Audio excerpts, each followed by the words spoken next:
ओम नमः शिवाय। आप सभी को स्वागत है आप सभी का एक बार फिर से बाबा भोलेनाथ के इस चैनल में। तो मैं आशा करता हूँ कि आप सभी के घर परिवार पर बाबा भोलेनाथ ने अपनी असीम अनुकंपा बना रखी होगी और आप सभी जो है खुश होंगे। तो आज के हमारी इस वीडियो का जो टॉपिक है वो ये है कि जो भक्ताई लाइन में जो लोग हैं, जो गद्दी लगाते हैं, चौकी लगाते हैं या फिर जो भगत बनने की कोशिश करें, भगत बनने की जो चाहते हैं कि वो भगत बने और लोगों के संकट काटें माँ और बाबा की कृपा से, भगवान की कृपा से। तो ये वीडियो आज उनके लिए होने वाली है जिनको कुछ गलतियाँ होती है जो कि भूल कर भी कभी भी वो गलतियाँ नहीं करनी चाहिए। क्योंकि क्या होता है ना कि अनजाने में हम कभी-कभी क्या होता है ना इन गलतियों को करना शुरू हो जाते हैं, जिनमें से कुछ गलतियाँ तो हम जानबूझकर भी करते हैं। तो वीडियो में शुरू से लेकर अंत तक ज़रूर जुड़े रहिएगा, तभी आपको वीडियो जो समझ में आएगी।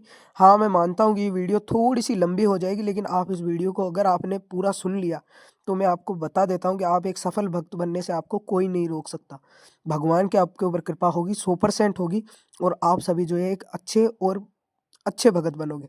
तो वीडियो में आगे बढ़ने से पहले मैं आपको एक बात बता दूँ कि अगर आप इस चैनल पर नए हो तो चैनल को सब्सक्राइब और वीडियो को लाइक और वीडियो को उन लोगों तक ज़रूर शेयर करिएगा ताकि जो भक्ताई लाइन में जो लोग हैं ताकि उनको भी इन गलतियों के बारे में पता चले। तो वीडियो की तरफ आगे बढ़ते हैं। भगत तो हर कोई बन सकता है, लेकिन अच्छा भगत बनना बहुत ही मुश्किल होता है। तो वीडियो में शुरू से लेकर अंत तक ज़रूर जुड़े रहिएगा। बाबा आपके सबके घर परिवार पर कृपा करें। तो इन गलतियों को जो आप ध्यान से ज़रूर सुनिएगा और एक-एक गलती को आप अपने ऊपर लेकर देखिएगा कि कहीं ये गलती आपसे तो नहीं हो रही। वैसे तो मैं जानता हूँ जो चैनल से जो बच्चे जुड़े हैं या फिर जो अच्छे लोग या अच्छे जो भगत हैं वो कभी भी इन गलतियों को नहीं करते हैं। तो आप वीडियो को देखिए और अपने आप का जो है आंकलन करिए, ठीक है? तो मैं आपको गलतियाँ बताना शुरू करता हूँ। देखिए, सबसे पहली जो गलती है वो ये है कि कभी-कभी जो दरबार लगाते हैं जो लोग, मतलब कि भगत लोग भी ऐसे हो जाते हैं कि महिलाएँ जो दरबार में आती हैं उन पर गंदी नज़र यानी कि गलत नज़र से देखते हैं। तो ये जो गलती है, सबसे बड़ी गलतियों में से एक जो सबसे बड़ी गलती ये वो है स्त्री वश में आ जाना। कि कभी-कभी क्या होता है ना, भगत जो होते हैं ना वो मोहित हो जाते हैं। जैसे आपने विश्रवा मुनि की कहानी सुनी होगी। विश्रवा मुनि जो रावण जी के पिताजी थे। रावण जो था उसके पिताजी थे विश्रवा मुनि। तो विश्रवा मुनि जो थे वो एक राक्षसनी के जो है वश में आ गए थे। मोहित हो गए थे उस पर और उसके बाद में उनका सत्य जो है वो डिग गया, वो और उनका धर्म भ्रष्ट हो गया। उसके बाद में रावण जैसी संतान उनको प्राप्त हुई। तो आपने देखा होगा कि रावण आधा राक्षस और आधे उसमें सात्विक गुण थे ब्राह्मण के। तो वो इसी कारण थे। तो भगताई लाइन में ये सबसे बड़ी दिक्कत होती है, सबसे बड़ी और सबसे इसको कंट्रोल करना सबसे मुश्किल होता है। तो आप जो है स्त्री वश में कभी भी मत आइएगा। अगर आप आ गए तो समझ लो आपका जो बर्बादी है और उस धाम की जो बदनामी है वो शुरू हो जाएगी आपके कारण।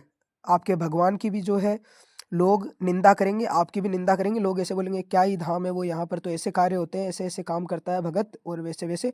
तो इससे आपके धाम की और आपकी निंदा होगी ही होगी। तो इस स्त्री वश में ना आए। मेरे आपसे अनुरोध है, बार-बार मैं आपको बोलने की कोशिश कर रहा हूँ कि स्त्री वश में ना आए। दूसरी जो गलती है वो ये है कि कुछ-कुछ भगत क्या करते हैं ना कि जैसे-जैसे धीरे-धीरे, धीरे-धीरे, धीरे-धीरे जब कार्य लोगों के बनने शुरू होते हैं तो उनको आ जाता है अहंकार। अहंकार के वश में आकर वो क्या करते हैं कि खुद को ही सबसे बड़ा मानने लग जाते हैं कि अपन ही है सबसे बड़े और तो कोई है ही नहीं। तो ये सबसे बड़ी भक्ताई लाइन में सबसे बड़ी भक्तों की गलती होती है और ये एक कॉमन चीज़ है क्योंकि अहंकार आना निश्चित होता है, लेकिन इसको कंट्रोल करना भी कोई बड़ी बात नहीं है। कंट्रोल किया जा सकता है, लेकिन थोड़ा-सा समय लगेगा कंट्रोल करने में, लेकिन कंट्रोल होगा।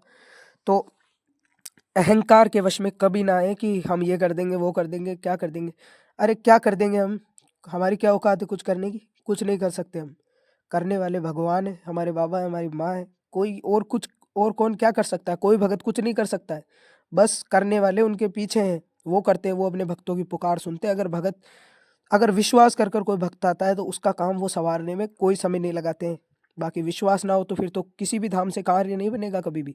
ये बात मेरी ध्यान रखना आप। तो दूसरी गलती मैंने आपको बता दी कि अहंकार कभी भक्त में नहीं आना चाहिए।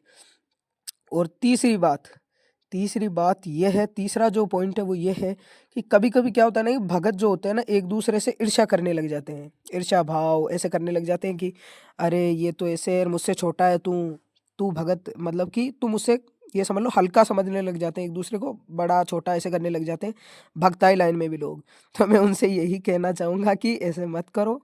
वो भी भगवान की सेवा कर रहा है, आप भी भगवान की सेवा कर रहे हो, कोई छोटा-बड़ा नहीं है, वो भी बड़ा नहीं है, ना आप बड़े हो और ना वो छोटा है, ना आप छोटे हो। तो ये चीज़ जो होती है ना ईर्ष्या भाव, तो इसको दूर रखिए। अब मैं जो हूँ, मैं जब भक्ताई लाइन में जब है, तो इसमें जिसने कल परसों ही अगर भगवान की सेवा शुरू की है ना, कल परसों ही, तो मैं उसके भी पैर छूता हूँ। उसके भी मुझे पैर छूने में कोई दिक्कत नहीं है, मैं उसके पैर छूता हूँ और मैं अपने आप को बहुत ही वो मानता हूँ कि किस्मत वाला कि मुझे उसके पैर छूने को मिल गए, क्योंकि जिसने भगवान के प्रति अपनी भावना को जो है निछावर कर दिया, कि भगवान के प्रति समर्पित हो गया जो बंदा, उसके पैर छूने में कोई दिक्कत नहीं है। किसी भी भगत को बड़ा छोटा ना समझे, यही समझे कि सब बराबर है और खुद को उससे छोटा समझे। ये बात मैं आपको बता दूं, हमेशा ये कहिएगा, अगर जिसने कल ही सेवा शुरू की है ना भगवान की, उसके सामने भी यही कहिएगा कि भाई बहन, आप मुझसे बड़े हो, मैं आपसे छोटा हूँ, क्योंकि आप भगवान के सेवक हो, मैं तो अज्ञानी मूर्ख हूँ, मुझसे तो भगवान की सेवा की नहीं जाती। चाहे आप कितनी भी सेवा करते हो, चाहे आप कितनी भी सेवा करते हो, लेकिन उसके सामने आपको यही बोलना है और भगवान के सामने भी आपको यही बोलना है और मन से भी यही बात स्वीकार करनी है कि इस दुनिया में सबसे छोटे भगत हम ही हैं। तभी देखना भगवान आपको उतारेंगे। अगर ये अहंकार आ गया ना कि मैं ही सबसे बड़ा हूँ, ये तो छोटा है, ऐसे ऐसे, तब समझ लो आपका दमन होना शुरू हो जाएगा। अब कितने पॉइंट हो गए? 3 पॉइंट हो गए। चौथा पॉइंट ये है कि जैसे कि भगत लोग क्या करते हैं ना, कि वो एक प्रकार से ये समझ लो कि कुछ-कुछ भगत जो होते हैं, सारे भक्तों की मैं नहीं बोल रहा हूँ, अच्छे भगत बहुत सारे हैं यूट्यूब पर, लेकिन कुछ भगत यूट्यूब पर हैं और ऐसे भी जो है बहुत सारे अच्छे भगत हैं। लेकिन कुछ भगत क्या होता है ना, धीरे-धीरे, धीरे-धीरे, धीरे-धीरे, जब धीरे-धीरे उनकी आवश्यकताएँ पूर्ति नहीं होती है, तो वो लोगों से पैसे लेना शुरू हो जाते हैं। जैसे कि ये समझ लो कि आवश्यकताओं की पूर्ति तो अलग ही चीज़ हो गई, लेकिन भगवान कभी किसी भगत के जो कमी रहने ही नहीं देते हैं। लेकिन जो है कि लोगों से पैसे वसूलना शुरू हो जाते हैं। अब एक बात बताओ, कोई बंदा अगर दिन के बेचारा अगर 300 रुपए कमा रहा है और उससे कोई भगत जाकर दरबार में उससे 4,000 रुपए माँग ले कि 4,000 रुपए दे, तेरा कार्य हो जाएगा, तेरी संकट कट जाएगा। कहाँ से लाएगा वो? कहाँ से लाएगा? ये बताइए, कहाँ से लाएगा, कहाँ से वो बंदा बेचारा? फिर उसका तो संकट कटने से ही रहा, वो तो ऐसे ही घूमेगा।